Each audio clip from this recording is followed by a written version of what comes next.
বন্ধুরা জয় শ্রীকৃষ্ণ, রাধে রাধে। বন্ধুরা আপনার পায়ের পাতা যদি এমন হয় তাহলে আপনি প্রচুর টাকার মালিক হবেন। পুরুষদের উদ্দেশ্যে এই কথা বলছে জ্যোতিষশাস্ত্র। জ্যোতিষশাস্ত্র কি বলছে, আপনার পায়ের পাতাটি কিরম হলে আপনি অনেক টাকার মালিক হবেন। দেখুন, পায়ের পাতা দেখেও কারোর ভবিষ্যৎবাণী করা যায়। শরীরের নানা অঙ্গের গঠন দেখে কোনো ব্যক্তির ভাগ্যে কি রয়েছে তা আঁচ করা যেতে পারে। সমুদ্র শাস্ত্রে বেশ কয়েকটি অঙ্গ লক্ষণের কথা উল্লেখ করা রয়েছে। সমুদ্র শাস্ত্র মানে পুরুষের পায়ের পাতার গঠন দেখে ভবিষ্যৎবাণী কিন্তু করা যায়। ভাগ্য ভালো হলে জীবন বদলে যায়, আর ভাগ্য নড়বড়ে হলে জীবনে নানা প্রতিবন্ধকতা আসে। কার কপালে কি রয়েছে তা জানার জন্য অনেকেই জ্যোতিষীর কাছে যান, কিন্তু কেউ আবার হাত দেখান, কেউ আবার কুণ্ডলী গণনা করান, আবার জ্যোতিষীর কথা মতো বিভিন্ন রত্ন ধারণ করে থাকেন।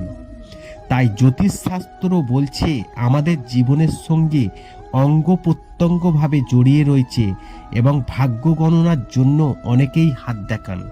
হাতের রেখা দেখে কোনো ব্যক্তির কি ভবিষ্যৎ করা যায়? তবে আজকের এই ভিডিওতে আপনাদেরকে জানিয়ে দেব সমুদ্র শাস্ত্রে বেশ কয়েকটি অঙ্গ লক্ষণের কথা উল্লেখ করা রয়েছে। সমুদ্র শাস্ত্র মতে পুরুষের পায়ের পাতার গঠন দেখে ভবিষ্যৎবাণী করা যায়। তাহলে জেনে নিন যে পায়ের পাতা কি দেখে আপনারা বুঝবেন যে কপালে কি রয়েছে, এবং আপনারা কতটা ভাগ্যবান, এবং আপনারা ভবিষ্যতে অনেক টাকা কি উপার্জন করতে পারবেন না পারবেন না। আসুন এবার মেন টপিক নিয়ে আলোচনা করা যাক। কোনো পুরুষের পায়ের ওপরের অংশ, অর্থাৎ কোনো পুরুষের পায়ের ওপরের অংশ কচ্ছপের পিঠের মতো উঁচু এবং পায়ের আঙুল একে অপরের সঙ্গে মিলে থাকলে তা কিন্তু অত্যন্ত শুভ বলে মনে করছে জ্যোতিষশাস্ত্র।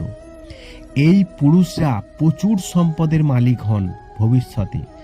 তবে সমুদ্র শাস্ত্র মতে পুরুষের পায়ের পাতা কোমল পরিষ্কার হলে বা বিত্তমান হতে পারে, এবং পায়ে বেশি ঘাম হলে শুভ ফল পাওয়া যায় না বলে জানাচ্ছে সমুদ্র শাস্ত্রে। তবে আরেকটি কথা মনে রাখবেন, যেসব ব্যক্তির পায়ের অগ্রভাগ কুলের মতো চওড়া, পায়ের দৈর্ঘ্য ছোট, তারা আর্থিক সমস্যায় কিন্তু ভুগতে পারেন। এবার জেনে নিন যে আপনার হাতের রেখা অনুযায়ী আপনার কপালে কি আছে। কোনো রেখা মস্তিষ্ক রেখা থেকে বেরিয়ে যদি শনি পর্বত পর্যন্ত যায় তাহলে বিয়ের পর ভাগ্য বদলে যায়। বিয়ের পর আপনার সম্পদ বাড়বেই, 100% গ্যারান্টি। ভাগ্যরেখা যদি মণিবন্ধ থেকে বেরিয়ে শনি পর্বত পর্যন্ত যায় তাহলে সেই ব্যক্তি ধনী হন। শুক্র পর্বত থেকে বেরিয়ে শনি পর্বতে কোনো রেখা যদি পৌঁছালে সেই ব্যক্তি বিয়ের পর সুখী হন। ভাগ্যরেখা, জীবনরেখা, মস্তিষ্ক রেখা মিলে ত্রিভুজের চিহ্ন তৈরি করলে জাতকরা বিয়ের পর হঠাৎ ধনলাভ করতে পারেন। এবং আপনার বুড়ো আঙুলের পাশ থেকে বেরিয়ে কোনো রেখা যদি বৃহস্পতি পর্যন্ত যায় তাহলে এমন ব্যক্তি বিয়ের পর ধনলাভ করেন। যাদের হাতে দুমুখো বিয়ের রেখা আছে তারা সম্পর্কে বিশ্বাসী হন না, পরোপকারীও জড়িত পড়েন, এবং তারা একাধিক সম্পর্কে জড়ানোর কারণে জীবনে অশান্তি হতে পারে।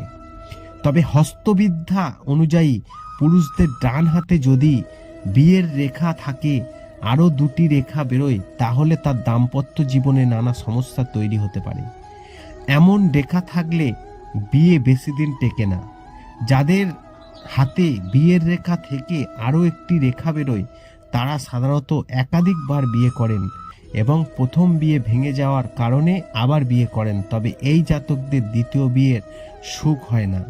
আশা করি এই ভিডিওর মাধ্যমে আপনাদেরকে জানাতে পেরেছি যে পুরুষদের পায়ের পাতা এমন হলে প্রচুর টাকার মালিক হবেন ভবিষ্যতে। ভিডিওটি ভালো লাগলে লাইক করবেন, কমেন্ট করবেন, শেয়ার করে অন্যদের জানার একটি সুযোগ করে দেবেন।